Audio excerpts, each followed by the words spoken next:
Qozanның су һәм канализация турбалары 70%-ка тузган. Шул рәвешле аварияләр соннары да арта. Узган ел 96 булса, бу елның 5 аенда гына 80-нән арткан. Бу хәлне яңа программа хәл итәргә тиеш. Ул 2028 елга кадәр каралган.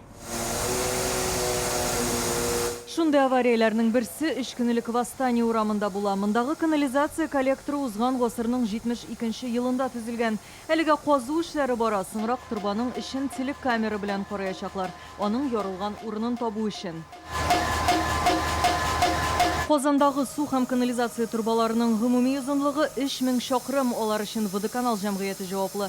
Турбаларның 70% тузган, тик оешманың капиталь төзекләндерүгә акчасы җитми.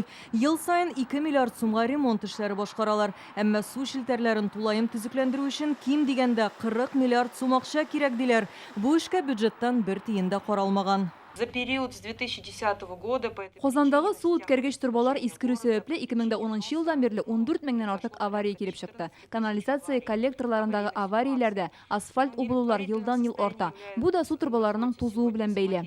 коллекторы канализации, количество провалов на улице города, к сожалению, с каждым годом растет. Фатирларны су белән тәэмин итүгә һәм ташландык суларны агызуга 1 июльдән бәя арта. Салкын суның 1 кубометры өчен 2 сум 50 тиенгә, канализация өчен 8 сумга. Бер кеше аена уртача 6 кубометр су куллана, димәк аның өчен якынча 14 сумга артык түләргә кирәк булачак.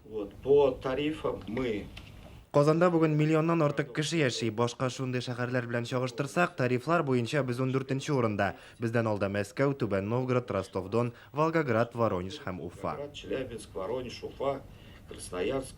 Тарифларны арттыру капиталь төзекләндерү өчен башлап җибәрергә ярдәм итәчәк. Бүген төзелеш министрлыгында шулай дип белдерделәр. Яңа программа 2028 елга кадәр исәпләнгән, 6 ел эчендә 60 объектка ремонт ясалырга тиеш. Бу гомуми озынлыгы 45 чакрымлык су һәм канализация турбалары дигән сүз. Реконструкция магистральных коллекторов по улице Чистопольска. Чистай, Әмирхан, Ямашев, Парин, Дубравная, Гудаванцев, Кызыл Какшай урамнарында коллекторлар төзекләндереләчәк. Гадел Кутуй, Толстой, Ломжа, Назарбаев, Кулгали урамнарында су турбалары алыштырылачак. Там 48 объектов, то есть по улице Адель, Кутуй, Толстого, Ломжинская. Программа буенча су һәм канализация челтәрләрен яңартуга 6 ел каралган. Бу вакыт эчендә 7 миллиард сум җыелырга тиеш. Олег Хайретдинов, Олег Мыльников, Яңа Гасыр каналы.